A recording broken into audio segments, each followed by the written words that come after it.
Vous avez sûrement déjà vécu ça, le grand classique entre product management et développement. Le product a une idée, veut le faire réaliser, demande au dev, le dev donne un temps, c'est trop long, il faut le faire, on est sûr que ça va marcher. Alors déjà, il y a deux choses qui vont pas du tout dans ce domaine. C'est que parfois le product se permet de faire des choix pour la technique, genre on fait pas les tests, ça ira plus vite. Et aussi, le product pense que ça va fonctionner en une passe. Bon, je pense qu'il faut tout revoir parce que ça va pas du tout. Donc, on va s'intéresser au concept de maquette et au concept de développement drivé par les tests. Alors, dans un monde idyllique, le product interviewera des clients, comprendra son besoin, modéliserait le besoin en une passe, irait voir les devs, ça serait facile à réaliser, on le réaliserait et les clients adoreraient le produit. Ça marche pas du tout comme ça. Et ce n'est pas que dans le logiciel. On a besoin d'avancer par itération. Je vais vous donner un exemple très simple, que j'ai vécu d'ailleurs. Vous achetez un appartement, donc vous récupérez les plans de l'appartement, comme ça, le temps de signer avec le notaire, vous pouvez commencer déjà à griffonner au crayon et papier où vous avez placé vos meubles. Est-ce qu'il faut acheter des meubles, est-ce qu'il faut en changer, etc. Vous commencez à avoir une idée de comment vous allez vivre dans cet appartement. Donc on va dire c'est l'équivalent du wireframe. Souvent vous voyez des maquettes juste en noir et blanc avec des traits. Voilà, c'est ça. Et puis après, vous dites, ah, il faudrait que je voie ça un peu mieux, peut-être en 3D. Vous récupérez un petit logiciel 3D, vous commencez à placer vos meubles, etc. Vous avez déjà une idée un peu plus.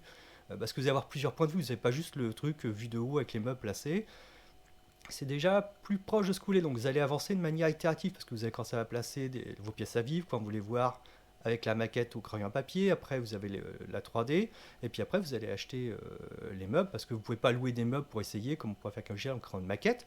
Donc vous allez acheter vos meubles. Et même en faisant toutes ces étapes, ce qui m'est arrivé, c'est qu'on peut se planter. Parce qu'on a beau voir le logiciel 3D, par exemple, on se rend compte que si on met certains meubles quand on est assis sur le canapé plutôt que debout, ça va gêner la vue sur la télé, etc. Enfin, et heureusement, bon, ce meuble-là, je n'avais pas à l'acheter, donc j'ai pas eu à le ramener.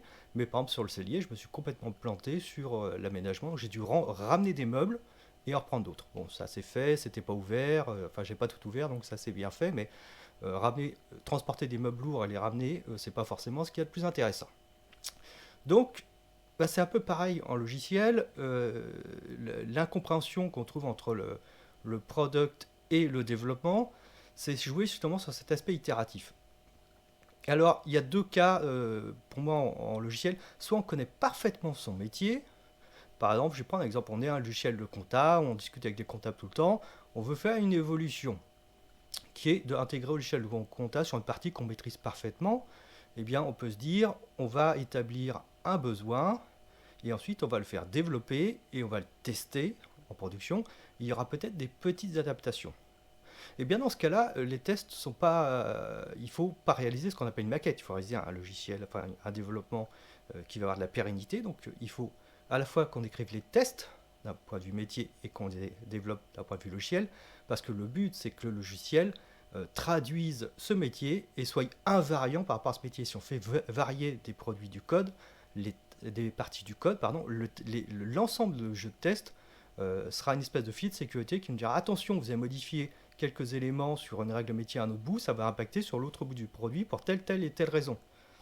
Donc c'est un garant du fait que le produit est invariant, ne change pas par rapport aux règles métier si vous voulez faire évoluer votre code source. Donc dans ce cas-là, si on maîtrise très bien son produit, on veut faire une évolution dans un domaine qu'on maîtrise très bien, entendre que le product management dit oh, on va skipper les tests, ça veut dire que demain, après-demain, dans 6 mois, quand on fera une évolution ailleurs ou sur cette partie-là, eh bien, ça peut exploser parfois de manière silencieuse. Imaginez par exemple une compta fausse, vous ne le voyez pas, ça génère des données fausses parce qu'il n'y a pas de jeu de test qui vous dit que dans tel cas, ça ne marche plus parce que vous avez modifié votre code source. Vous pouvez donc de manière silencieuse, par exemple, générer de la comptabilité totalement fausse pendant des mois. Est-ce que vous pouvez vraiment vous payer ce luxe-là? Donc les tests vont être le garant. Alors, maintenant que je vous ai dit ça, vous direz, ah oui, mais donc il faut faire des tests tout le temps. Eh bien non. Si, au contraire, parce que le test, c'est un invariant métier. Donc on va prendre du temps pour poser cet invariant métier afin qu'il garantisse la pérennité du produit.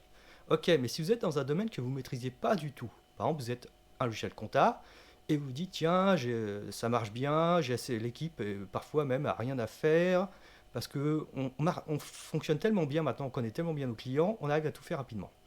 On va peut-être travailler sur d'autres opportunités, peut-être une nouvelle ligne produit. En discutant avec le comptable, on va voir qu'il sera intéressé pour avoir l'échelle de suivi des temps pour pouvoir facturer leurs clients.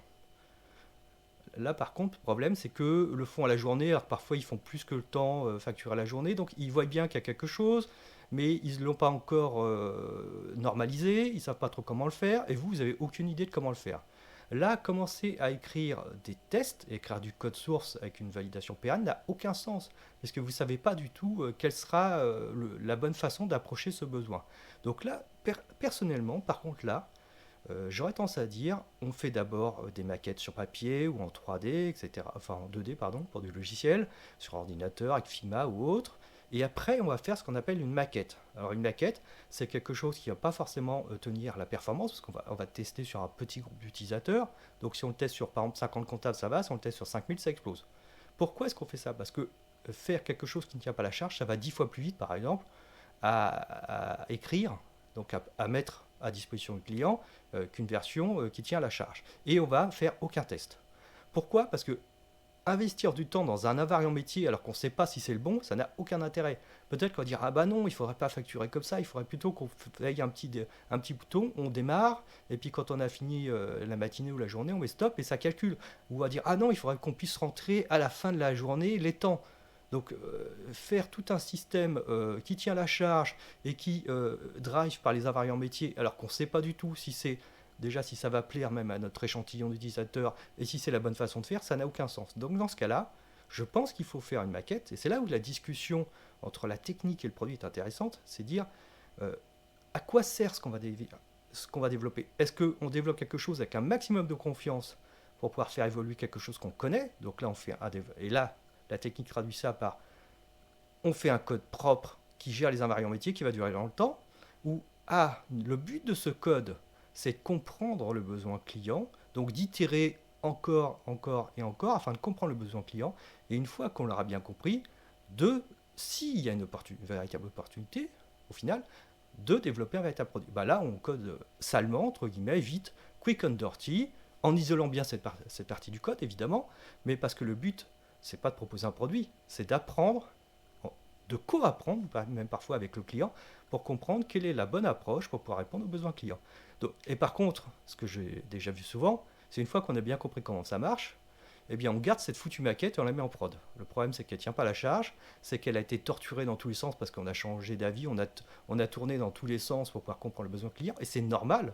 Donc c'est très bien en termes d'apprentissage. Par contre, en termes de code source, ça donne un truc qui est absolument immonde, qui va exploser de partout, que plus personne ne comprend parce que c'est pas le but. Donc ça, il faudrait le jeter. Le but d'une maquette, c'est d'apprendre.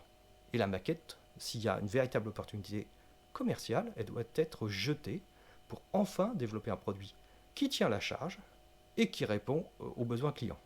Et c'est souvent ce manque de compréhension qu'il y a entre la direction, le product management et la technique qui fait qu'on se retrouve avec des trucs absolument immondes en prod, qui étaient juste des maquettes qui étaient faites pour apprendre et qui ont été conservées malheureusement en production. Et après on se dit c'est encore de la faute du product management, de la faute de la technique, ça ne tient pas la charge.